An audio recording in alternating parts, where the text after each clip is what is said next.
There was another truck audit this weekend. It is 9/20/2020. For those of you that don't know what a truck audit is, it's when we go out and check trucks to ensure that they are ready to go for the following day and the job to come. The truck audits have a monetary or cash value assigned to them. The good things get added to the bonus pool. The bad things get deducted from the bonus pool. So the criteria, what we look for in trucks, hasn't changed much over the years. For a formal write-up, the fuel log that you guys all use, there are multiple tabs in it. If you go to the truck audit tab, there is a full list of what we look for, like tire pressure, truck lights, fuel, fluids, trailer connection, load securement, color code, garbage clutter, and parking. We don't have time to go through a list like this for every truck because we have so many trucks. So we hit the big four, which are fuel, fluids, tires, lights, and organization. I guess that would be 5. Organization including color code. And we try to take pictures when we do the audit to kind of make sure you guys are fully aware and we're on the same page of what we're looking for. So I'll go through some of the pictures from this week. Tack trailer was parked in one of the longer stalls. There are short stalls on the end of each of these bays of parking. Make sure the short trailers go on the ends. The air compressor trailer, the light tower, and the tack wagon. That way we have all these stalls for the longer trailers. This truck was parked outside the lines. We ask that you please park inside the lines. There was plenty of room to park farther back. Same thing with this truck. I will note that some of the dump trucks with dump truck trailers can be quite long and barely fit in the stalls. We will not be nitpicking that. Pretty much make the effort to get inside the lines and we'll be fine.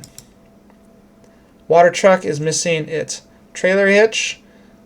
The hitch was nowhere to be found on the water truck and nobody notified the shop, so we do not know where this hitch is at, and this truck is now missing it. These hoses are very expensive. We should not be driving over them.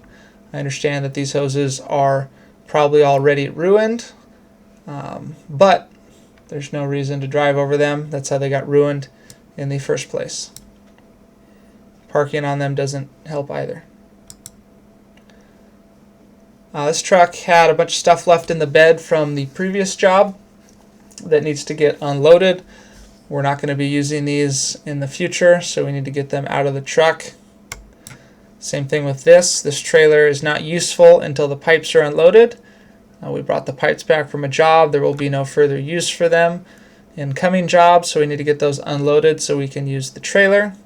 If you do not know where to unload stuff to, please ask. Aaron, Joel, or Mike should be able to get you an answer on that. This truck was very cluttered and unorganized, which is a shame because we took the time to make spots for everything that it did not get put back in. The rakes go up here, the broom goes over here. There's a spot for all this other stuff in the cubbies. This trailer was not connected properly. We got to make sure that the ball is latched properly. It should be slid forward and set down to lock the ball. Truck 56 had 8 hard hats. There's only 5 seats in the truck, so the most hard hats that would be required of this truck would be 5, which means there's at least 3 hard hats missing from other vehicles. Truck also had a red hand torch and big torch that 33 was missing, the red truck. There's asphalt left in the bed of truck 3. What happens is we go to the plant and load fresh mix on top of this and then pave out some chunks and have to shovel it all out. While the inspector and the owner are looking at it, it's like, what the fuck are these goombas doing? It's not a good look. Make sure we clean out the boxes. And then truck 7 had some quarry spalls and gravel left in it. Once again, if you don't know where to dump it, please ask. But either way, it needs to get dumped because a different guy could be driving this truck and not remember what was left in the back. This truck had 2 DOT numbers. That is for the shop to know. So those pictures kind of exemplify some of the bigger things. In this sheet, similar to last week, a couple things have changed. These are the trucks that got looked at.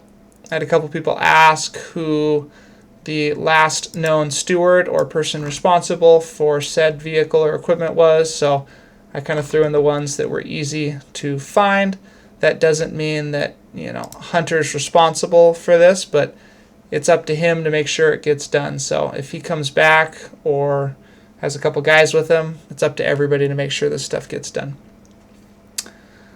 So fuel, if it wasn't fueled up, it gets on here. It should be over here. Fluids. It's pretty easy to tell on some equipment if it hasn't been greased in a while. We're quite tolerant on this, but there's some that are obviously haven't been greased in a while. I didn't have time to check all the fluid, lights, and tires, so that's why there's not much in there, and I checked them last week. They were pretty good. Color code. If there's a tool that's not the color of the truck, it is missing from another truck. So we got to make sure we get the stuff off so that it can get back onto its proper and rightful home. So cleanliness and organization gets a score out of 10. For every point it's above 7, it gets $50 added. So a 10 would get you 150, the 8 would get you 50. Same thing for anything below 3. And stuff that doesn't fall into these categories gets thrown in notes. Some of the examples were, we talked about the poor parking. Food garbage in a cab's a big no-no. It stinks, it attracts bugs and mice. Make sure we clear that out. This one, the landscape rock got backed into and nobody was notified. And it still got pushed out of its position, never got fixed. That's most of it. So all of these things add up. For all the bad things, there's a deduction. For all the good things, there's a bonus. This week we had a $2,000 deduction and a $200 bonus, which means we are net $1,800. So that goes into the bonus summary, which you guys should be seeing here shortly. So the bonus pool is $1,800 smaller because we chose not to make sure our trucks were in good working order. Most all of these things, if I look at some of the worst of them, wouldn't have taken more than 10-15 minutes to do right.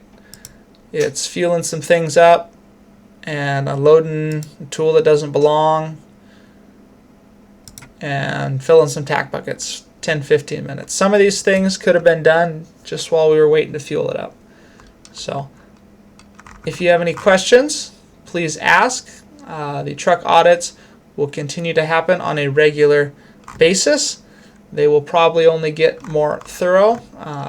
It is very important that we do these things. Every single one of these things is very vivid in our memory because all of these things have hurt us or caused issues before.